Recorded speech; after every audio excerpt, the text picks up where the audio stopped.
विद्यार्थी मित्रांनो, आज आपण लाटांच्या विषयी माहिती घेणार आहोत.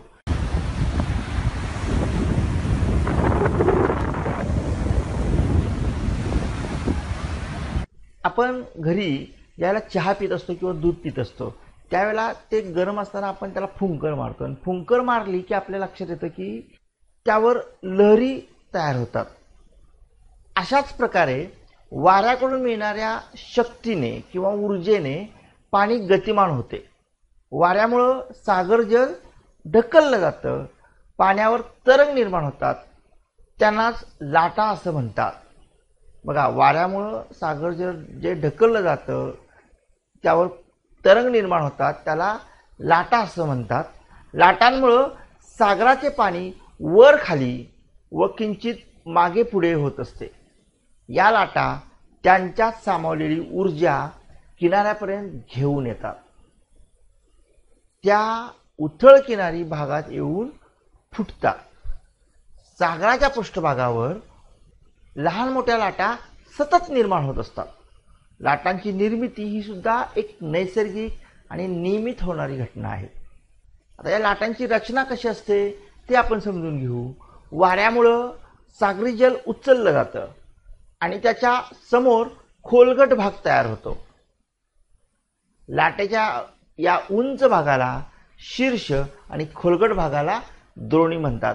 तुम्ही आकृतीचंही निरीक्षण करू शकता. वेगवान वारा एकाच दिशेने वाहत असल्यास मोठ्या लाटांची निर्मिती होते.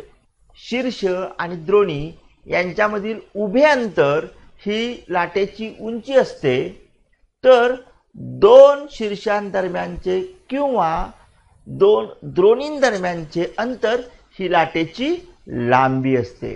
लाटेची उंची आणि लाटेची लांबी हे समजून घ्या. लाटेची लांबी, उंची व लाटेचा वेग हे वाऱ्याच्या वेगावर अवलंबून असतात. बघा, लाटेची उंची कशाला म्हटलेलं आहे? शीर्ष आणि द्रोणी यांच्यामधील उभे अंतर म्हणजे लाटेची उंची आणि दोन शीर्षांदरम्यानचे किंवा दोन द्रोणींदरम्यानचे अंतर ही लाटेची लांबी असते. आणि ही लाटेची लांबी, उंची, लाटेचा वेग हे वाऱ्याच्या वेगावर अवलंबून असतात. यानंतर आपण लाटांची गती समजून घेऊया. सागरी किनाऱ्यालगत उभे राहून पाहिल्यास लाटा किनाऱ्याकडे येताना दिसतात. एखादी तरंगणारी वस्तू जर समुद्रात लांब वर टाकली तर ती वस्तू लाटेबरोबर तेथेच वर खाली होत राहते, ती किनाऱ्याकडे येत नाही. याचा अर्थ लाटेतलं पाणी पुढे येत नाही. आपण समुद्र किनाऱ्याला ज्यावेळेला फिरायला जातो त्यावेळेला बऱ्याच मुलांना नाद असतो, छंद असतो एखादी वस्तू पाण्यात फेकायची.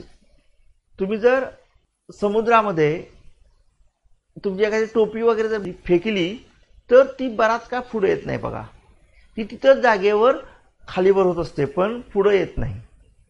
अगदी तुम्ही जर समुद्राच्या किनाऱ्याला असाल तर त्यावेळेला मात्र ज्या ठिकाणी लाट फुटते त्यावेळेला त्या लाटेबरोबर, त्या पाण्याबरोबर ती वस्तू किनाऱ्याला येईल. परंतु थोडंसं आत असेल तर मात्र ती वस्तू पुढे येत नाही, ती तिथंच जागेवर खालीवर होत असते. याचा अनुभव तुमच्यापैकी बऱ्याच जणांना आलेला असेल. याचा अर्थ काय? तर लाटेच्या पाण्याचे वहन होत नाही, तर पाण्यातील ऊर्जेचे वहन होत असते. लाटेमुळे पाणी फक्त वर खाली होतं, पाणी पुढं मागं होत नाही, पुढं जात नाही.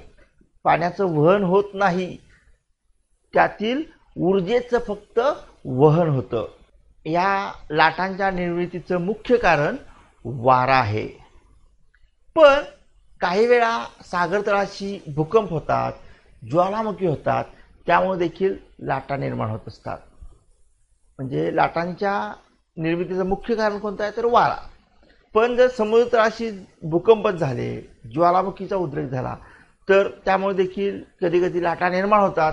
उथळ किनारी भागात अशा लाटांची उंची प्रचंड असते, त्या अत्यंत विध्वंसक असतात. त्यामुळे मोठ्या प्रमाणावर जीवित हानी होते, त्याचबरोबर वित्तहानी सुद्धा होत असते. अशा लाटांना त्सुनामी असे म्हणतात. 2004 मध्ये अशा सुनामी लाटा भारताने देखील अनुभवलेल्या होत्या. सुमात्रा या इंडोनेशियातील बेटाजवळ 2004 मध्ये भूकंपामुळे सुनामी लाटा निर्माण झाल्या होत्या. त्याचा तडाखा भारताच्या पूर्व किनाऱ्याला त्याचबरोबर श्रीलंका या देशाला सुद्धा बसला होता. 2004ला सुमात्रा या ठिकाणी भूकंप झाला. इंडोनेशियातलं बेट आहे ते सुमात्रा, तिथं भूकंप झाला, त्यामुळे त्सुनामी लाटांची निर्मिती झाली होती. त्या लाटा भारताच्या पूर्व किनाऱ्यापर्यंत येऊन पोहोचलेल्या होत्या. म्हणजे भारताला सुद्धा त्या लाटांचा, त्सुनामी लाटांचा मोठा तडाखा बसलेला होता. लाटांमुळं समुद्रात घुसलेल्या भूभागांची झीज होते. तर उपसागरात सुरक्षित भागात वाळूचे संचयन होऊन पुळण निर्माण होत असते.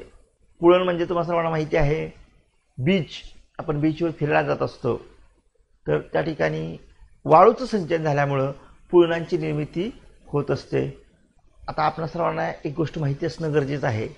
ज्या ठिकाणी समुद्रकिनारा आहे किंवा सागराचं सानिध्य आहे, अशा प्रदेशात भूकंप झाला तर किनारी भागात त्सुनामीचा धोका निर्माण होतो. अशा वेळी किनारी भागापासून दूर जाणं गरजेचं आहे किंवा समुद्रसपाटीपासून उंचावर गेलं पाहिजे. त्यामुळं जीवितहानी टाळता येऊ शकते. धन्यवाद.